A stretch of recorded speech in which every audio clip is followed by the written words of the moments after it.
Hello, good morning. I don't know what to do with my hands. Um, I'm in my feels. I was gonna, I made a, oh my gosh, I'm clearly having trouble being coherent. I made a big to-do list for today, this week, this month. It's not fully done because there's so much to fucking do. And someone rightfully reminded me to just write things down because we can't afford to have things fall between the cracks because there's a lot going on. I am feeling a lot of feelings. And I was like, oh, I'll just shower and then I'll get dressed and then I'll vlog. And then I was like, nope, we need to yap now. So here we are. Apparently, so I was under the weather this weekend. I stayed home sick Friday, Saturday, Sunday. Felt a little better yesterday, but I was like, let me lay low. I'm feeling much better today. And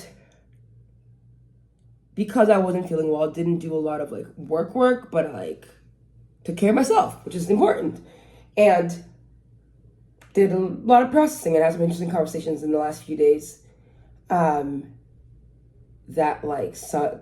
Just there were some challenging ones and there were some ones that were really affirming. And I think I talked about it a bit this weekend that the ultimate takeaway is that this is when you lock in. This is when you don't, this is when doubt tries to creep in. And this is when you actually go, nope, I'm going to be single-minded about my goals. I'm going to fucking focus in and I'm going to do what I need to do. And I've been saying that. And it's interesting because one of the conversations that led to this reevaluation and refocus happened Friday evening.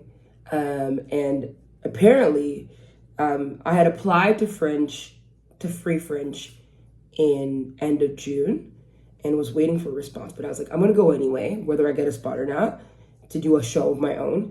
And worst case, I'll just perform a little bit of stand-up here and there. And I had already booked 1 or 2 stand-up spots, so no big deal. And then today I wake up and I see that I got an email from Free Fringe saying, hey, we sent y'all an offer. Could you accept it or decline it, please? And I'm like, when? And I cannot find it to save my life in my inbox on July 11th, which is Friday. So in theory, I could have walked into Friday evening already knowing that I had a show. And so this weekend coming to that, I think would have probably made me feel more confident in that, processing. But I love that I was I didn't know until now. And I still was like, no, I know what I'm doing. I know what I'm here for. We're going to lock in and we're going to focus. And I took a risk and pitched this show. I'm calling it, at least the working title right now is White as Snow, Musings of a Former Church Girl. And the whole thing is that it would combine spoken word and storytelling and comedy, obviously because I tell jokes, and music and singing, all the things I do in a theatrical way to tell my story. And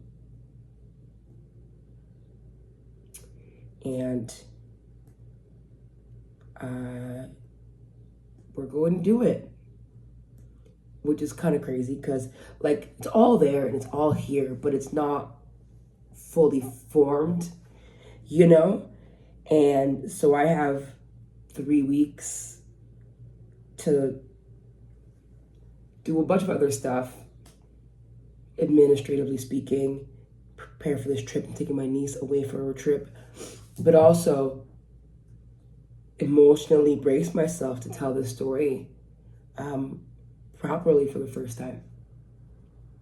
And I've been tearing up since I found out, and I'm not fully sure what the feelings are.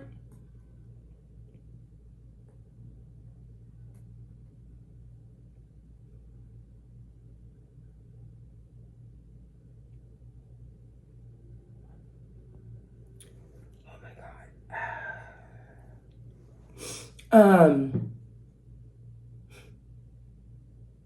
I was gonna be 2015, 2016, 2017 were brutal years. My girl had a lot of years were brutal. Well, a lot of your life had brutal parts in it. Let's be fucking real.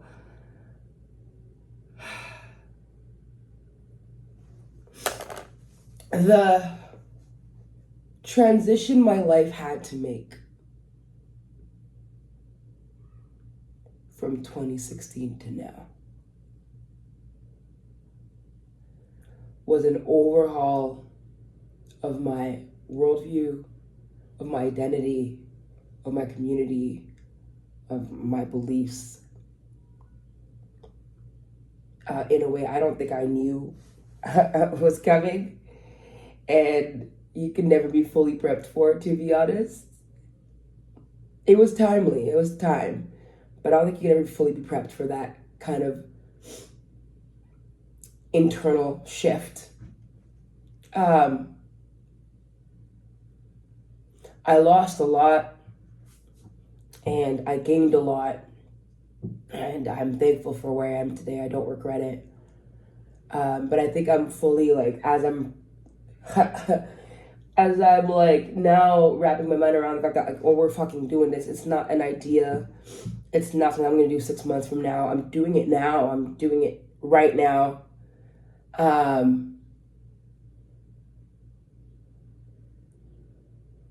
I'm like, okay. You know, I think I haven't, when you're in survival, you're not fully processing shit. You're just trying to survive. And 2016, 2017, 2018, 2019, we're just, there's a lot of like, there are definitely moments of processing and like reflecting, whether it's writing or I grieved a lot, but I think that I was just trying to fucking live, you know? And I'm not someone who writes in the middle of the chaos. Like I blog and shit, but I don't tend to, like when I used to write music a lot, if I wrote it today, the song was probably inspired by something that happened way before. And there's exceptions, like David's song I wrote in the middle of it. It was a journal entry that I such a term, yeah. But like a lot of the stuff that was my stuff to carry, I tend to prefer to have perspective. I think it's something about like being able to look at it from the outside, while still carrying it, that is just kind of part of my methods, I guess, my modus operandi.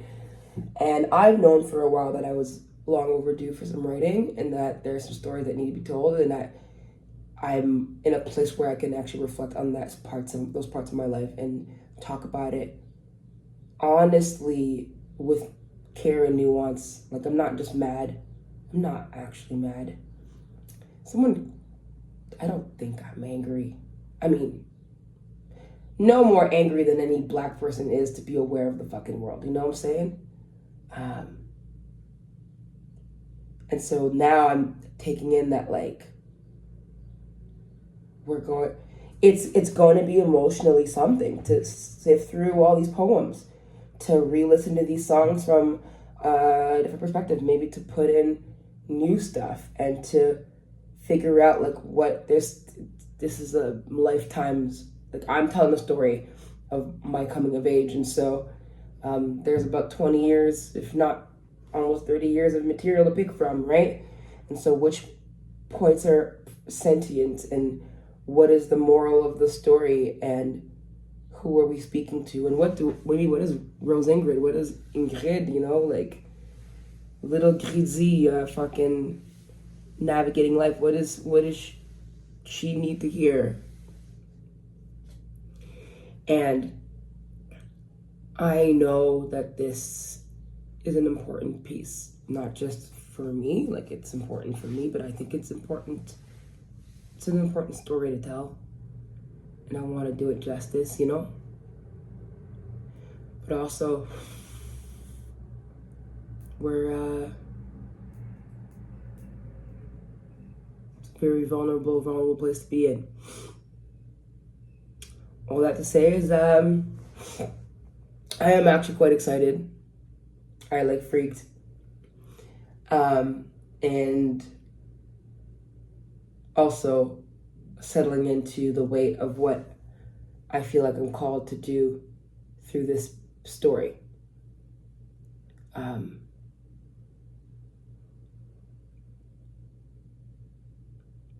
Yeah, I really do feel like I'm just closing a lot of chapters this year. I'm like ending certain cycles and we're learning certain lessons, I think, for the final time, which is dope.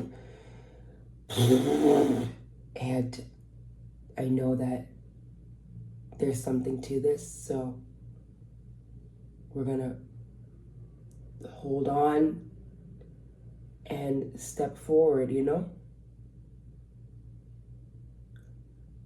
Yeah. I'm not quite sure what the thesis of today's message is. I'll probably have to rewatch this to figure out what I'm saying, but I'm going to perform a solo show as part of PBH Free Fringe at Edinburgh Fringe. It is essentially going to be the culmination of my life's work up till now. It's a crazy thing to say, but it feels like a shift in where I'm heading creatively. Almost a full circle moment. And I think it's going to be an emotional ride and kind of cathartic. And I don't know, I just feel like I'm on the brink of something special. I just need to not be scared to be seen and to press on, you know? I'm like, we're locked in, we're in the race, we can't let go of the clutch. On that note, I have a long list of things to do.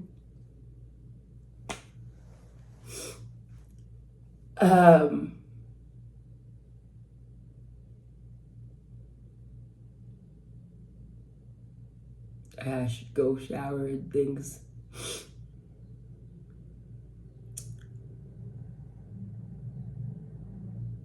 Yeah. Oh.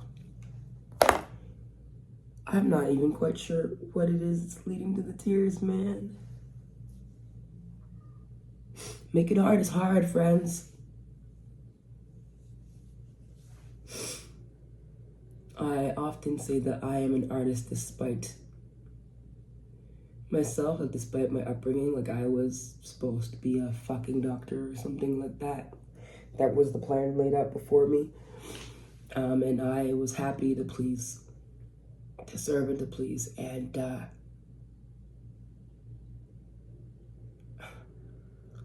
I have made choices throughout the years that have alienated me from my family and from my community, and have left me in very precarious situations. I've been very broke. It's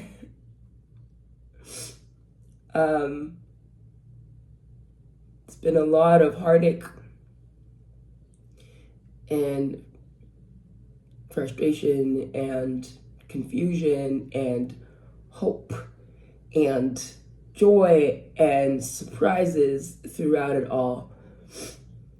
And plenty of opportunities to tap out, to say, I'm good. I've done enough. I've dealt with enough. I've taken enough beatings. I want fucking peace. Like, I actually really do want some peace and chill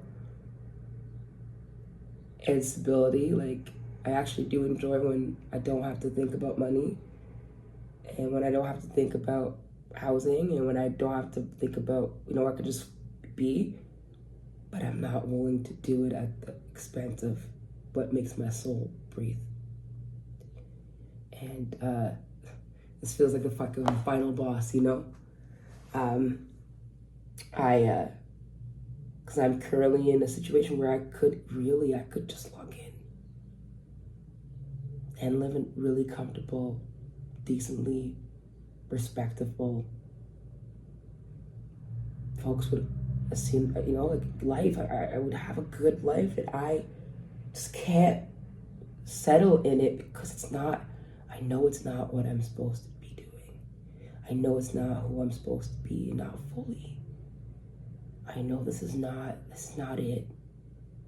And it's fucking scary, and it's overwhelming sometimes, and it goes against like every like self-preservation, every like, and I mean people are like, what are you doing?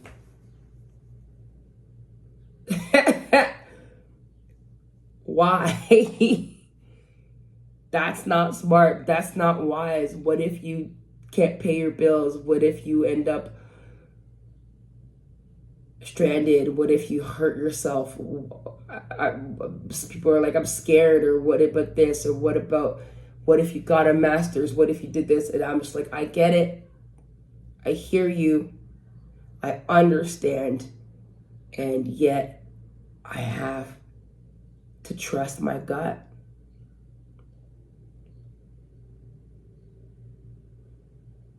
I have to, for the first time in my freaking life, like fully just trust this and not be double-minded and not look for a fucking side exit. And, you know, like I'm always looking for the exit strategy. I actually, what if I just went all in on me and what I know I'm capable of and what I know I want to do and who I know I want to be.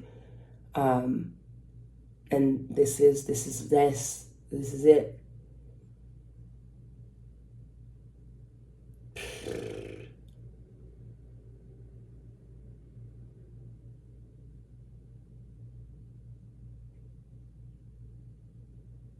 Yeah, I don't know what tomorrow brings, man, but right now,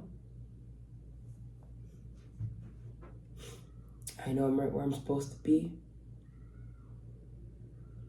I'm heading in a direction that feels right. And I don't know, man. I think this is gonna heal me, and it's gonna heal others too. I think we're gonna save some lives. And I actually don't take that very lightly, and I'm not being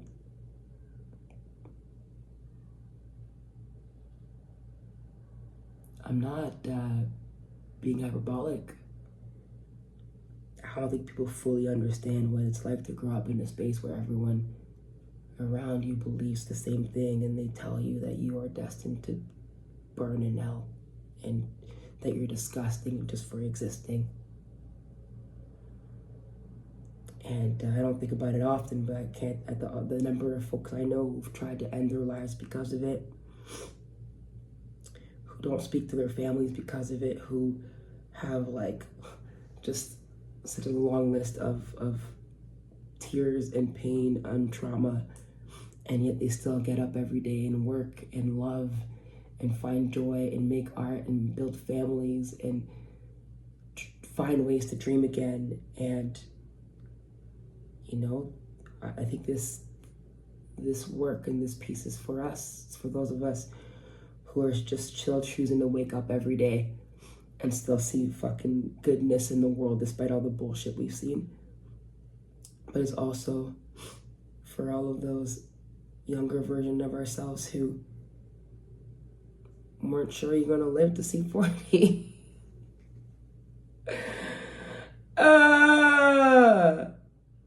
Who thought you were cursed? I thought I was cursed, destined to suffer.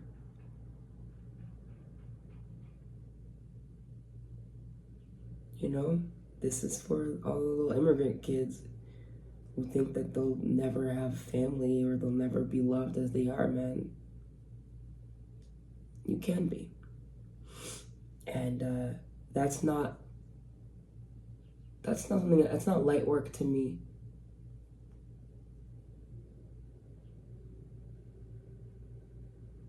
It's not. And I hold that firmly. but with an open hand and with gentleness and with reverence, because I know it's not light work. Okay, I gotta go. This is the longest one we've ever had. Thank you for joining me on this journey. Appreciate everyone who's just been fucking rooting and supporting. I appreciate you. If you can help in any way, holler at me, I'll take it. If you want to design a poster for me today, that'd be incredible, because I have so much to do. We're going to perform our show at Fringe. And we're going to tell our story for all the little queer kids who couldn't and can't. And that's fucking awesome. Love y'all. Bye.